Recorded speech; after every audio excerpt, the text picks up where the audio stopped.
Pasteur Marcelo, vous devriez nous expliquer comment vous êtes arrivé à perdre votre femme, à l'enterrer, à faire ses funérailles, à faire son deuil, à rencontrer une nouvelle femme, à apprendre à la connaître et à l'épouser en une période de seulement 1 an. Ça fait 7 étapes au total. 1 an comporte 12 mois. Avoir traversé ces 7 étapes en 12 mois seulement suggère que vous avez passé 1 mois et demi pour traverser chaque étape.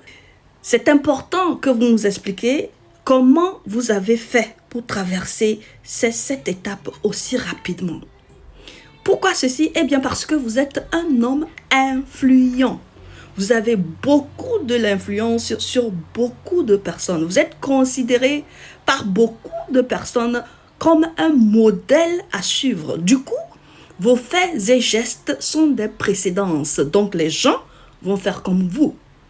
Et pour que les gens fassent comme vous, proprement, il faut que vous nous donniez la formule qui vous a permise de traverser de ces 7 étapes aussi rapidement que possible.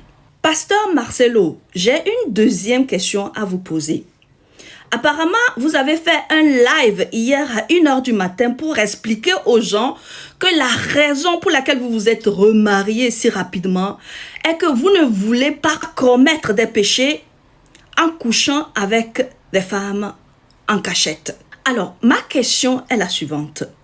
Est-ce que vous êtes en train de nous dire que vous n'êtes pas en mesure d'observer l'abstinence? Ah oui, parce que l'alternative de ne pas faire l'amour en cachette, c'est observer l'abstinence. Et l'Église prescrit l'abstinence avant le mariage. Donc clairement, vous êtes en train de nous dire que vous n'êtes pas en mesure d'observer l'abstinence. Les hommes incapables d'observer l'abstinence ont souvent ce qu'on appelle des diarrhées sexuelles ou de l'incontinence sexuelle. Est-ce que ceci est votre cas? Maintenant, les hommes qui sont supposés être en deuil, mais dont les kikis bougent au point où ils ont besoin de faire l'amour, ça, je ne sais pas comment on appelle ces hommes-là. Maintenant, la deuxième partie qui va suivre est moi, mon opinion. Vous savez, lorsque moi je regarde les faits vous concernant de loin, j'ai comme l'impression que du vivant de votre épouse, vous ne l'aimiez plus. Et ceci parce que vous aviez une maîtresse. Votre actuelle femme aurait pu être votre maîtresse de l'époque. Et puisque vous aimiez la maîtresse plus que votre épouse, vous vouliez que votre épouse disparaisse pour que vous puissiez vous prendre votre maîtresse en tant que votre femme légitime. Sinon, comment expliquez-vous que vous êtes en mesure de rencontrer une femme au cours de votre deuil, d'apprendre à connaître cette femme au cours de votre deuil et de décider de l'épouser toujours au cours de votre deuil? Parce que 1 an, soyons sérieux, c'est très court. Je dis ça, c'était moi mon opinion. Ok, je ne dis pas que c'est vrai. D'accord? Parce que par apparence, on dirait que vous vous êtes débarrassé de votre femme pour prendre votre maîtresse comme votre épouse légitime.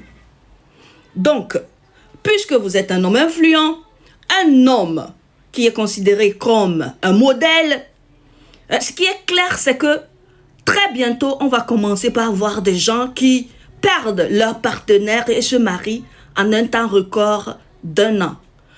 Il y a de fortes probabilités que c'est vous, le pasteur, qui alliez célébrer des mariages de ce genre. Alors vous, messieurs, qui allez venir ici défendre les faits et gestes du pasteur Marcelo, écoutez cette partie très attentivement. Le pasteur Marcelo a beaucoup de fidèles. Et la majorité de ces fidèles sont des femmes, vos femmes. Ces femmes considèrent Marcelo comme un exemple. Les faits et gestes de Marcelo sont des faits et gestes que ses fidèles voudraient copier. Si vous considérez que le fait que l'épouse de Marcelo soit décédée dans des circonstances bizarres.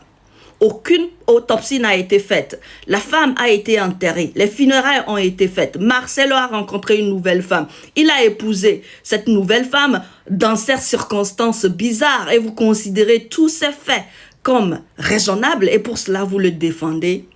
Ne soyez pas surpris que vos épouses vont faire comme Marcelo. Ceci voudrait dire que très bientôt, vous allez commencer par mourir un à un dans des circonstances bizarres.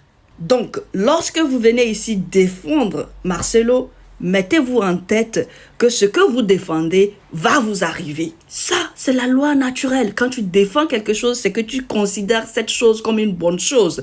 Et cette bonne chose va venir vers toi. Donc, je suis en train de dire, mon frère, que si tu ne veux pas que ta femme te jatte et se remarie dans une période d'1 an, ne défends pas la cause de Marcelo.